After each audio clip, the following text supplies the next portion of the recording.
lahat. So, ngayon pong buwan na ito ay pinagdiriwang natin ang buwan ng Marso para sa buwan ng mga kababaihan. So, ngayon, may power tayo dahil buwan natin. Kaya kailangan pasunurin ang mga kalalakihan. Hindi naman po. Okay, so ang topic po natin dito ay, syempre, kailangan ang mga babae ay concerned sa inyong kalusugan. Dahil laging sinasabi ang mga babae ang ilaw ng tahanan. Pag ang asawa ay magtatrabaho, aalis, sinong nagluluto ng pang-almusal, ng baon. Pag ang asawa ay umalis na para magtrabaho, sinong may iwan sa bahay? Sinong mag-iintindi ng bata? Di kayo mga babae. Ano ha? Kaya kailangan tayo ay malusog. So itong mga ilang kaalaman lang po tungkol sa ating kalusugan, especially yan, yung mga mother na talagang bidang-bida pagdating sa mga gawain. Sabi nga po dito, kung anong nagagawa ng lalaki, syempre nagagawa na rin natin mga babae. Yun ang hindi nila alam. Okay, so ang title po nito ay, Wais na Misis, may alam ka ba? So lahat po tayo ay wais. Dapat para maging wais, tayo ay may alam. At syempre, kailangan tayo muna mismo ang mangangalaga ng ating kalusugan. Kasi kapag ang ina na, ang babae nagkasakit, parang mapanglaw ang bahay. Wala kang gagawa, di ba? Walang magluluto, walang maglalaba, walang maglilinis. Kumbaga sa ilaw, malabo ang ilaw. Aandap-andap. Okay, so mahalaga na tayo ay malusog. Ano ha? Tama ho ba? Yeah, laging tama. At laging tama tayong mga babae. Okay, so paano magiging malusog tayo? So, syempre, kailangan natin ng masusustansyang pagkain. At alam ko naman na tayong lahat ay kumakain ng masusustansyang pagkain. Ilang baso ng tubig ang dapat inumin? Yan, 8 hanggang 10. Minimum ho ang 8 para tayo ay malusog. Sunod, ilang oras ang tulog? Ay, ikaw ay laging pinupuyat. Lagi kayong puyat, lagi kayong pinupuyat. Abay, sabihin ninyo, huwag niyo muna akong puyatin ngayon. Buwan namin patulogin mo muna kami. Yan, kailangan ho, ang tulog ay 8 oras din, ang minimum. Kaya yung mga laging napupuyat diyan, siya. Bahala na kayo magsabi. Sabihin nyo, huwag akong pupuyatin. Sunod, mag-exercise. So, simple exercise, kahit na ho yung gawain bahay, exercise na natin. Di ka ho, pagkakatapos ng mga magwalis, maghugas ng pinggan, maglinis ng bahay, maya-maya tayo pawisan na. Nakapag-burn na tayo ng fats. So, kaya yun ay exercise na din. O yung mga mag-stretch sa umaga, pagkakagising, isa form of exercise na rin po yun. At syempre po, ang mahalaga, dahil tayo, ang mga babae ay prone sa breast cancer. Kaya ho iniiwasan yan. Mayroong paraan kung paano tayo makakaiwas. Or else, malaman natin kung tayo ay walang mga ganon. So sabi nga po dito, kailangan nating magsalat ng suso. Tandaan niyo ho yung SSS. Hindi ho Social Security System. Sariling salat ng suso.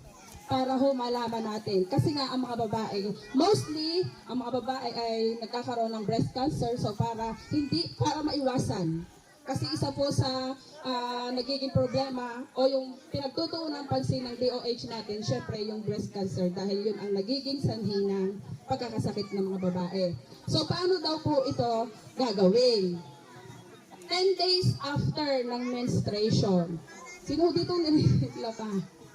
Sino palang hindi na? Yan. 10 days after, pwede kayong magsalat. Tingnan ang inyong dede. Itaas lang po ang kamay. Pag nakataas ang kamay, yung 3 kamay na itong kabila. Kung ano yung nakataas, ang kabila, ilalagay nyo sa gitna. Tapos, sasalatin nyo lang ang papaganon. Yun. Malalaman nyo po kung kayo ay may nakakapang bukol. If ever na meron, so pwede po tayo magpatingin na kaagad. At least sa sarili natin, tayo ay makakapag-ingat. So sabi nga po, sa palagay nyo ba pwede hong magsalat ang mga lalaki, yung inyong mga asawa? Sabi ay pwede daw ho. Kaso nga lang, ay tatapusin muna ang salatan bago daw ang sarapan. Yun ho ang sabi doon. Ano ha? Kaya yan, yung konting, yung simpleng bagay na iyon ay makakatulong ho sa ating kalusugan. Ano ho? So huwag kayong mahihiyang magsalat. Kailangan ho natin yan. So sinabi din ho doon na kailangan tayo ay nag-undergo ng pap smear. Especially yung mga umiinom ng pills. Ano ha? Tsaka if ever na meron kayong nararamdaman na kakaiba, magpatingin agad. Ano ha? Magsabi kayo sa ating mga BHW para tayong mga kababayan ay talagang mapangalagaan natin ang ating kalusugan. Aba, mahalaga ang role natin sa buhay. Aba, pag tayo'y wala, paano ang mga asawa natin na sa atin nagdidepende? Ano ha? Kaya kailangan ay pangalagaan nyo ang palagaan natin ang ating kalusugan. Yung simpleng pamamaraan ay malaking tulong sa inyo. Naintindihan po ba? Naintindihan ho? Yan, at isa pa, syempre may mga anak tayo. Dahil bisa sa layo natin, hindi agad natin madadala if ever na natin na masakit na tiyan, if ever na nag-LBM. So ano po yung pwede natin gawin? Kapag lalo na pag sa gabi, magigising, Mama, sakit ng tiyan ko, hindi makatulog. Ano sakit ng tiyan? So ano po ang pwede natin gawin? So kapag daw po nagsusuka or naduduwan, hindi lang ho ito sa naglilihi. Ito ay sa ating lahat. Mapabata man, mapamatanda, ito po ang pwede natin gawin. Kapag nagsusuka o nagduduwal, so kailangan daw pong uminom ng, ano kaya? Sa palagay ninyo, pwede natin gawin kapag nagsusuka. O ngayon mga anak, kapag nagsusuka, ano mostly ang inyong ginagawa? Pinapagalitan, ikaw pala kain ka na ng kain ng kung ano-ano, yan ang napala mo, di kayo nagsusuka, gayon ha, abay, gano'ng kahirap ng magsuka, ano ha, so kailangan kapag ho nagsusuka, painumin ng malamig na tubig, sa matunaw yung yelo. Yun daw po ang magpapatigil sa pagsusuka ng bata. And then, kapag ho nagawa na, talagang wala pa rin, kumbaga hindi nagbabago kasi may ibang pinanggagalingan, so mas magaling ho na tayo ay magpatingin agad. Ano ha? Yun. Paano naman ho kapag may acid ang sikmura? Alam niyo ba kapag may acid? Yung mahapdi ang inyong sikmura, ano ho ang inyong gagawin? So, syempre, iiwas natin. Kung nagsusuka, malamig. Kapag masakit ang tiyan at sa sikmura, maligam-gam na labing. Ha? Yan. Tapos, kung hindi pa rin, at sabi, uminom daw ng maligam-gam na tubig, isang dram ng maligam-gam na tubig ay hindi pa natatanggal, abay, magpakonsulta na ho tayo. Ha? Yun ay kumbaga mga primary, mga basic pamamaraan lang po kung paano. Kapag naman daw po constipation, yung matigas ho ang dumi, tinitibig. Yun daw ay kulang sa tubig at kulang sa pagkain na mayaman sa fiber. So, nandun na rin ho ang sagot. Ano ang dapat gawin? Kumain ng mga pagkain mayaman sa fiber. Prutas at gulay at uminom ng maraming tubig. Okay, kapag naman po may diarrhea, ano naman po yung diarrhea? O yung constipation ay matigas ang dumi o tinitibe. Ano naman ho ang diarrhea? Yung nagtatae o yung LBM na tinatawag, loose bowel movement. So ano naman ho ang ating gagawin? So syempre, iinom ng tubig para hindi maigahan, para hindi ma-dehydrate. And then, uminom ng Orisol. Kung wala nga ng Orisol, pwede daw tayong mag-provide, gumawa ng ating Orisol. Paano ho yun? 1 litro ng tubig. 1 litro ho ha, 1 litro, hindi 1 galon, 1 litro. Kasama ang 1 kutsaritang asin at 4 na kutsaritang asukal. Hahaluin hanggang sa matunaw.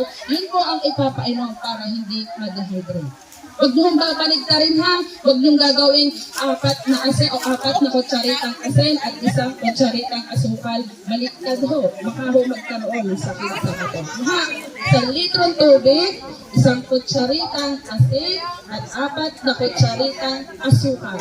Haluin po yung Orisol na po yung ipainom sa batang nagtatae para hindi ma-dehydrate. Ano ba? So, yung mga simpleng bagay na yun ay mahalaga nating matutunan. Siyempre, sabi nga, wais na misis. So, paano tayo magiging wais kung wala po tayo alam? So sana po ay may natutunan kayo ngayon tungkol sa kalusugan ng mga kababaihan. So ang sunod, ang nag-talk po sa amin noon ay si Doktora Sabili at si Doktora Batilo. From sa cultural po ito na gano'n. Ang sunod naman po ay madali din lang po ito tungkol po sa batas tungkol sa mga kababaihan. Meron po tayong iba't ibang batas at ito po ay Republic Act 11862, yung tinatawag na Anti-Trafficking in Persons Act of 2022. Pag sinabi po natin anti-trafficking, dito po pumapasok yung pamimilit. Halimbawa, pinagagawa kayo ng mga bagay na alam nyo mali. And then pinupwersa kayo na gawin. Pwede po yun sa anti-trafficking. Ano po? Halimbawa po, may nagsabi sa inyo, uy, may trabaho doon, mag-apply tayo, punta kayo doon. Tapos, nung nagpunta kayo nag-apply, iba naman palang pinagagawa sa inyo at alam nyo mali, anti-trafficking din po yan. So, pwede din po natin yung ikaso. Okay po. Kahit nga po yung halimbawa, yung sa mag-asawa, tayo mga babae, pagka tayo wala sa mga tayo pinipilit, hindi nila tayo pwedeng pilitin. Kasi pwede din natin yung ikaso. Ayaw ko, masama ang aking pakiramdam. Ako isasamain. Pag yan ay nangyari, paano ako mautas? So pwede tumanggi. Pag pinipilit, pwede kayong tumingin. Ha? Sunod naman po ay para sa mga Expanded Solo Parents Welfare Act. Meron po ba dito solo parents? Yan po. Okay, so meron din RA number 11861 para po sa mga solo parents. So bawal i-discriminate ang mga solo parents. Ano po ba sabihin ng discriminate? I-discriminate. I-left behind yung parang iba yung tingin ninyo kasi solo. Wala siyang kasama sa buhay. So bawal po yun. Ano ha? Nagkataon na nangyari pa gano'n. So may mga karapatan din ang mga solo parents. Okay, so ang social media po ay ginawa para makatulong sa mga tao, hindi makapermisyon. So sabi nga po dito sa Republic Act 11930, Anti-Online Sexual Abuse or Exploitation of Children Act and Anti-Child Sexual Abuse. Hindi niyo po ba alam na kapag kayo'y mahilig mag-post ng inyong mga pictures, na kayo ay mga sexy, pati ang inyong mga anak, ipinopost nyo na din, nangyayari po na may kumukuha ng pictures sa online and then ipagbebenta nila. Doon po, inaabuso na ang inyong mga anak or kayo kasi ginagamit yung pictures nyo. Na kayo rin mismo ang nag-upload sa Facebook. Ano po? Kaya, kumbaga parang timbangan po natin ang pag-post sa social media. Kasi baka mamaya yung pictures nyo, kumalat na pala, hindi ninyo alam, saan nagalang sino nagbigay ng picture ko? Marami po silang paraan para makuha ang ating files sa ating social media. Ha? So sana gamitin lang ang social media sa komunikasyon. Yung pagpapaabot ng mga panawagan, ng mga announcement, hindi sa kung ano-anong mga illegal na gawain. Ano po? Tapos halimbawa po, magpo-post. Halimbawa, anak na rin, maganda, natuwa ho are. Ang ginawa na aring ina, ayaw mag-post. Ang ginawa naman na rin isang are, ipinost. Nagalit ngayon yung ina. So may karapatan po yung ina na magalit. Kasi bawal po yun. Lalo't walang pahintulong. Kaya kung halimbawa po, may nagpipicture kayo, may nahagip kayo, lalo na't biglang may tumakbo, na bata, nahubad, hubad-hubad, yun ang halimbawa ay binibihisa ng ina, natawagan, bigla nakalabas ng bahay, nahagip ng inyong camera, hubad-hubad, na-i-post ninyo, nakita nung ina, na bakit ang anak kayo nandiyan ay hubad-hubad? Sino nag-amin? Yan, pwede hong ikaso yun. Kasi bawal ho yun, pagpo-post ng walang consent. Ano ha? At as Act Republic Act 11596, Act prohibiting the practice of child marriage and imposing penalties for violations. Ayaw ko magpakasal ka, hindi pwede, basta magpakasal ka, kasi kailangan natin ng pera, bibigyan ka nun. Ayaw mo anak, bawal din kayo. Baka kayo ay makasal. Kaya walang dapat pamimilit na nagaganap. Okay? So, yun po ay ilan lamang sa mga karapatan na dapat nating malaman kasi baka mamaya mayroon ng mga kaganapan na nangyayari na gano'n. So, pwede po kayong magsabi o lumapit sa ating Bausi. Walang iba kundi si Kapitana din po. Ano ha? Yun ay if ever na meron po mga sexual abuse na nagaganap sa inyo. Okay po ba? Init na ha?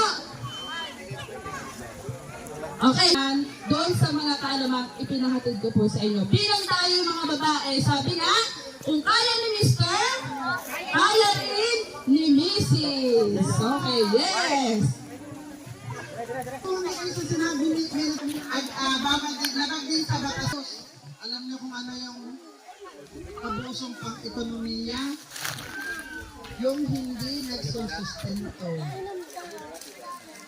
Alam niyo yan? Kung ang inyong kapartner, ang inyong asawa, ang inyong karelasyon ay hindi nagbibigay ng sustento, maaari ninyo yung idalog sa amin at dadalhin natin sa katas-taasan. Ano? Ayan, may tinuturo. Iintayin kita sa opisina.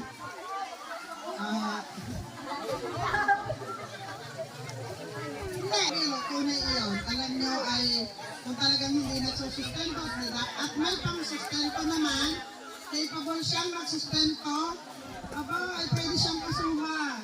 Anak, at maulit ko sa inyo, ang opisina ng Violence Against Women and Children ay nandoon sa itaas ng Barangay Hall. Pag kayo ay nagpunta doon at nagsumbong sa ako ang kakausap sa inyo, pwedeng secret. Hindi nalalaman ng iba kahit ng mga kapitan at ng mga konsihal. Pag masiselang bagay, ako lang ang nakikipag-usap. Walang kaharap na lalaki, walang kaharap sa sanggunian, ako lang. Ano? Kaya huwag kayong mahihiya, huwag kayong mangingimi. Ngayon ay malaman na ninyo, kaya pwede nyo nang isumbong. Ano, tawa ka ng tawa. Ikaw kaya nasa mustel ka.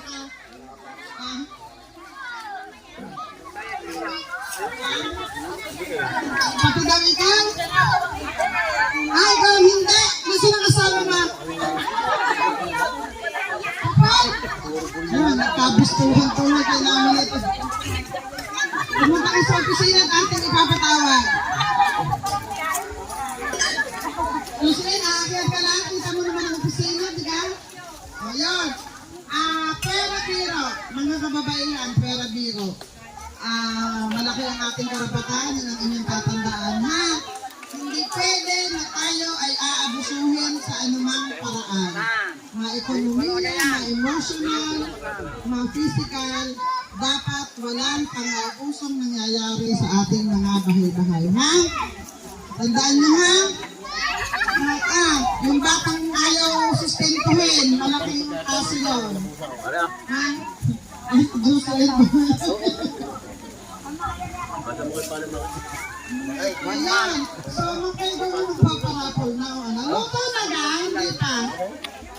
Kayo para yung para sa mga buntis at may isa hanggang 3 buwang baby